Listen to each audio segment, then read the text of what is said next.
everyone, and welcome to Out of Bounds. I'm your host, Lisa Matthews, and our special guest today is Haason Reddick. Thanks for joining us. Thanks for having me. All right, a little bit about the show. Fans are going to be sending in their questions, so be sure to get those in. We'll answer them a little bit later in the show. We have some fun games planned for you, so keep you on edge over here.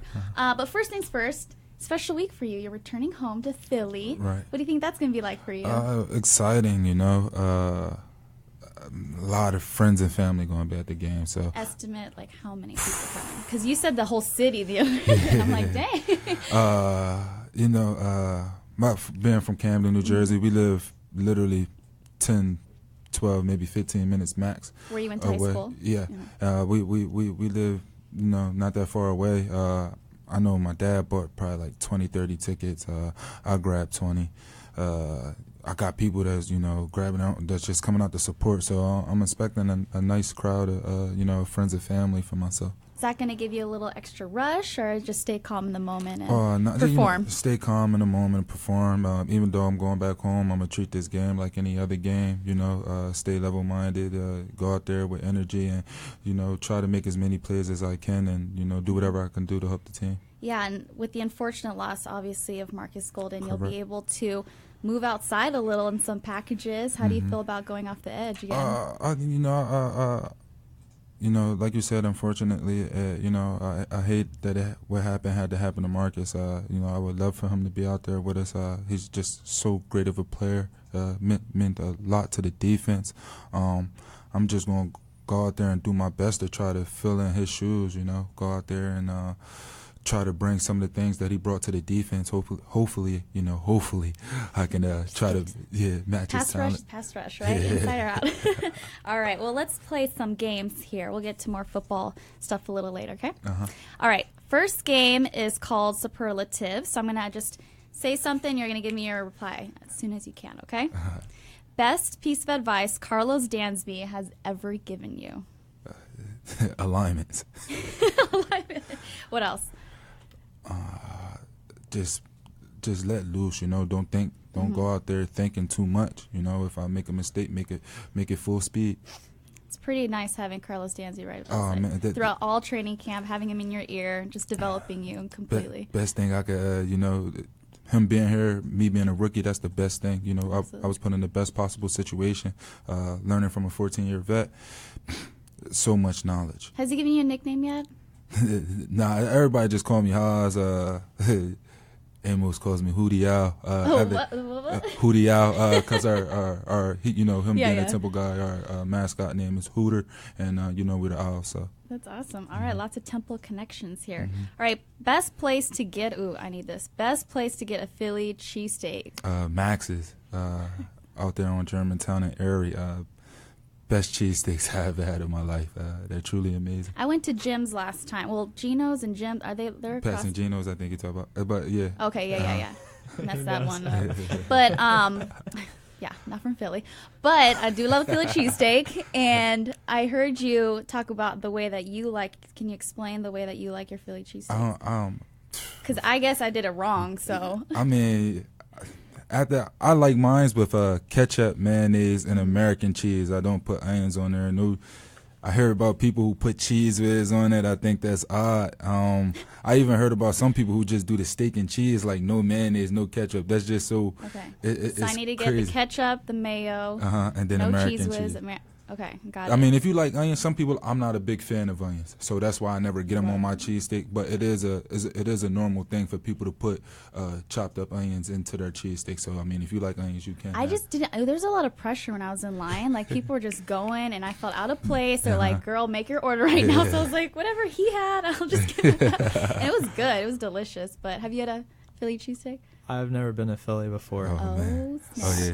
So you're gonna hit up Max's then? I was actually asking Haason earlier about that because I'm a foodie, so I'm definitely gonna be posting lots of stuff on my Instagram about the Philly cheesesteaks. Of course, Snapchat first. Yeah, I've been asking my friends and everyone. I'm doing my research. Yeah. So I mean, if you he's the one. A lot of people got their opinion. I stand by that cheesesteak. So if you got time to make it to Max's, go ahead and make it there. All right, we'll do that. All right, first thought when you heard your name called on draft night? Relief. relief. I was relieved, thinking about the journey that I went through from high school to college, thinking about everything that I endured, injuries, not being on scholarship, being a walk-on for 4 years, to hear my name get called in the first round. I was relieved. I knew all my hard work had paid off. It was really cool watching that. We all here watching you on TV, and then you coming in the next morning with your whole family and just seeing them still beaming. I mean, your mom made me cry, like I told you off camera here, about like 5 times that day. She's so proud of you and just your entire family. Are you still taken back by that moment when you think about it at times? Sometimes, just like I said, the road, the things that I endured to get here, it was truly hard. It was so many times that I wanted to give up, and the reason why I think she's so emotional, she cries so much about it, is because she went through them times with me. Her and my father, they went through those times with me. So many times I just wanted to come home, and she always told me push through, push through, push through. Don't make me cry. She watching. And she lives here now and loving correct. it. Yeah. Did you buy her house yet? Yeah, I did. Oh my God, goals. Making us look bad over here. Got to buy our parents' homes one day, Brandon. Just get my mom a gift card for the Gift holidays. card. All right. Favorite thing about wearing 43? It reminds me of my college number that I had my senior year. It was a single digit. If anybody knows the tradition behind a single digit at Temple, you know why. But basically, the 9 toughest guys on the team wear a single digit. You have to be voted into it by coaches and players. Wow. So that was one of my biggest achievements at Temple, because I had just gotten the scholarship, and then after that, my teammates, they were proud of me. Coaches were proud of me, and they had gave me the single digit. So that's something that I try to carry with me forever.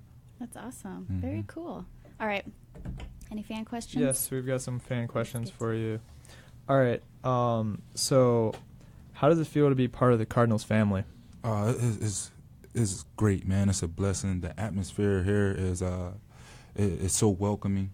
I'm glad I'm out here. I said it when I first got drafted here that I didn't want to be anywhere else, because when I first came out here and I got to meet the coaches, the vibe that I got, it was different. I could truly tell that I was wanted out here, and nobody wants to be where they're not wanted. So to be here is a blessing. I'm glad I'm here. I wouldn't want to be anywhere else. Was there like one thing that stuck out about any of the coaches, or meeting BA when you came out here, or anything like that?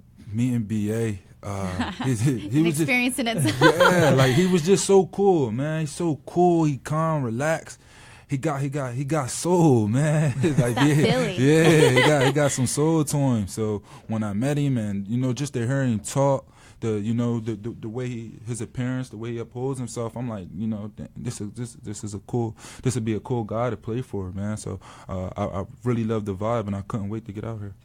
Pretty cool. All right. So we have another one that wants to know, do you play any video games? That's from Elijah. We get that all the time. Yeah, I do. I do play video games. Right now, 2K just came out, so I've been playing 2K a lot lately. I'm on PlayStation and Xbox. You can add me at El Jefe Haas. Feel free to add me, and we could get a couple games in when I got some free time. Okay. So you know what that means, obviously. Right? The boss. The boss. When did you come up with that username? Is that one that you've stuck with since middle school? When he learned in Spanish. I had that for a while now, since I think when PlayStation 2 came out, PlayStation 3 came out. So it's just I always had it, and I've always stuck with it. That's funny. Do you have a team you play with on 2K? I play with the Warriors. Oh. It's like a cheat code. Yeah. So Scott wants to know, what has been the biggest challenge you faced from going to the NFL, from college to the NFL so far? Biggest challenge is the position change. Not the not switching the position, but the things that I have to read, like my keys. Being a DN in college, I basically went from reading, the tight end and the tackle, to now when I was at inside linebacker, having to read everything off the ball. I got to see guards pulling. I got to, see wide receivers when they're in motion, because they changed my job now. So just a lot of things, different things you have to read. We've had a couple questions about that. Are you excited now to move back to pass rusher? Oh man, I'm excited. Being rushing the passer or playing inside linebacker, it doesn't matter to me. I'm just happy to be playing football. Honestly, that's always that's always what I've wanted to do is just play football. But it is a little excitement that I'll be getting to go back and rush the passer. But I don't have no preference. We have one more for you, and then we'll get back to the next fun game we have planned for you, Haason. So we talked about Philly cheesesteaks. Kevin wants to know, do you have a pizza preference? He didn't say in Philly. I guess it could be anywhere. Like type of pizza or he just place said, to eat? The question was just best pizza, question mark. Every pizza. I'm giving out so many shout-outs, man. I'm going to have to go talk to these people about sponsorship. Well, this is how we have the show. You keep throwing things out. You never know who comes. Nah, I am a big fan of Pizza Hut pizza. Really? Yeah, it's just something I don't know. My father had put me on when I was young, and I've had different type of pizza, but been eating Pizza Hut ever since. I feel like that was like a college staple was Pizza Hut. Did you? No? Well, you didn't grow up here. For me, it was like Pizza Hut or Domino's, but now I'm like such a snob with pizza. I've turned it's bad. I love any pizza, but now I'm like, Rosati's or again sponsored. Hello. One day. I spent my money on the food. That was where I focused my money. What, in college? Yeah, I was on food. Whatever I had went towards. So you wouldn't go to Pizza Hut, is what you're saying? Correct. I would spend more. Okay. My bad. But I cut in other areas, like everything else. So we'll get back to you, Lisa, like for the next one. one. Driving a nice car. Okay. So next game, this or that. You ready? Mm-hmm. Sack or interception? That is a hard one. Man, I'm going to go with sack. Okay. I think I would too. Yeah, I mean, it's just different, when interception, you don't, you could be in zone and not really be playing somebody and get an interception. A sack is like you have to dominate the person that's in front of you. So I got to go through this person to get to the quarterback. So it's a little bit more work. Mm-hmm. So yeah, you got to put in a little bit more effort. So it's a little bit more rewarding. That makes sense. Okay. Number 7 or 43? 7. It's a special. That is just. Well, tell everyone why you picked 43. Because I didn't explain it.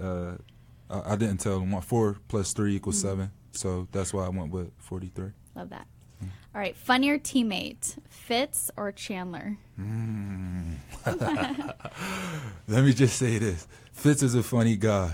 Chan, man. He's more of a jokester, right? Like prankster. But both of them, they both play a lot of pranks though. Like I watch Fitz. Fitz does a lot of tackling people and messing with people. But then I watch Chan, and he's always got something. If he's always tapping on your shoulder, trying to get you to look that way. Like they're both jokesters. They're kind of one and the same. Mm-hmm. So you're not gonna pick one. None of this or that. I just moved in to the meeting room with Chan and Coach Bob. Let me just say they have some funny meetings. It's funny in that room. We'll leave it at that. All right, playing in a dome or outdoors? Outdoors. Just because it's more of that football weather. And then it's when you're inside the dome, you can control the weather environment. When you're outside, depending on it might be raining, it might be snowing, so that's a little bit better. But out here, though, you got to have a dome. It's just right. Yeah, you got to have that. But now it's starting to get beautiful outside, so you kind of want to open it up here and there. We've had some games. The top opens, right? Yeah. Oh yeah, I can't wait for that. Yeah, that's a beautiful thing. Everyone can't wait for that. All right, winters in the Northeast or summers in Arizona? Summers in Arizona. Summers in Arizona. The winter is brutal back home, man.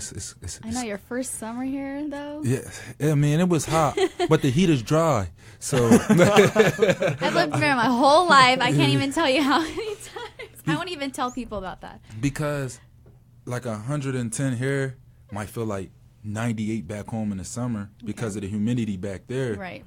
So It's a dry heat. Yeah, it's like no, I'm dying. I'd rather you could beat the heat though. It's like when it's snowing outside and you have to go outside, you got to shovel. It's cold. Wind smacks you in the face and you got to give up a tear. No, I hate that. It's pretty bad when you're getting snowed on as you're trying to clean the snow. Nope. I lasted 6 months in Connecticut, but yeah. Look at you, a proud Arizonan already, loving the heat. Loving the heat. All right, last one. Philly cheesesteak or tacos? Philly cheesesteak. That's an easy one for me. Okay. All right, any more questions? Yes. So we have talked about this a little bit before. What are your thoughts on Carson and Larry? How have they been towards you so far? Oh, man, I think they've both been doing great. Just making plays, man. When you look at especially the 2 overtime games that we had, oh, man, Carson has been dropping dimes, beautiful passes. And then last week, for Larry to go up and get that ball, Larry Legend, man, just doing what Larry does, man. But I think they've both been playing, great. And that kind of hits on another question we had. What was going through your head, and what was your reaction when Larry came down with that ball in the end zone overtime? I kind of caught it when I'm like this. I'm thinking we got to be throwing it up to Larry, and as I see Carson throw the ball, I immediately look and I see Larry. I said, Larry's going to grab this for the win. And surely enough, he grabs it. Touchdown, game over. It was incredible. Incredible. I don't think fans can get tired of seeing him take over games like that. You would think, like, at some point you go, oh, man, it's just Larry. But it's just like every time it's incredible, It's just incredible. Even I remember when training camp, watching him catch some of them one-handed dives. I'm just like, look at this guy, man. Been in the league for so long. He's still in practice, diving, catching balls with one hand. Like, just, true worksman. He's a, true professional at his craft. We're running out of adjectives to describe him on social media. Can't. Javier wants to know, who do you bond with the most on the team? He's a regular on the show. Okay, Javier. Javier's asking another question. The most, I would say Chan and Carlos. Just me and Chan are, we always joking, and then Los always giving me a coaching point. I'm always talking to him, trying to figure out things, and when we're not talking about football, he's talking about other things, other areas of my life, where I can be successful at, whether it's business adventures, things like that. That he's been in the league for a while, invested his money into some great things, and he's trying to pass that knowledge down as well. So it's always fun to pick Lo's brain and see what he thinks about certain things as well. I know there was some talk in the off season about eventually Carlos wanting to maybe become a coach. Is that something you think he'd be great at? I told Los, if it's if he retire this year or the next year after, whenever, I'm still going to be giving him a call, man. I told him he might need to keep his rid of me. Yeah, I told him he might need to keep his iPad, man. I might have a call for him or something. Might have to look up a play. I could definitely see him be a coach for sure. So, another one we have here is, are you looking forward to playing in London? Have you ever been there before? Thoughts on playing there? I'm definitely looking forward to playing in London. I've never been before. And to be that far, I'm always, I like to travel. I like to go to new places and see how people live, how they live different from us. So I can't wait to go there and see, try the food out, see what the environment is out, out in London. I'm always looking to go to new places. Last one we have here is from Jesse, and Jesse wants to know, how is Arizona treating you off the field? Great, man. The people here, they're so kind, genuine. We are. The crowd, every time I do something out here, like I did a sign-in with Los out here, the response was just so many people came out to show love, and everybody, they're thanking me for my time, but, at the same time, I'm thanking them because we appreciate the support, man. We, sometimes we have lows and we need the crowd, the fans to still cheer us on, and that's exactly what they do. So the people out here are beautiful, man. I love y'all and I appreciate y'all. All right. Well, you talked a little bit about the 2 overtime wins the Cardinals have had, the only wins, but what does that tell you about this team? We're relentless. We're in it to fight, never count us out. Just never count us out. we all we got, you know, we all we need, and we're going to play until, you know, till say all zeros on the clock, and at the end of it, we'll see what the outcome is. But you know, we out there giving our all, and we out there trying to make sure we come out with the W every time. All right, big game this week in Philly. You're returning home. Do you have a message just for the fans that are watching right now? AZ or in Philly? You know, rise up, Frizzy for AZ, and Philly, I'm coming home. Coming home. All right. Thank you guys for joining us on Out of Bounds. We're so thankful that you guys joined us, and we'll see you next week.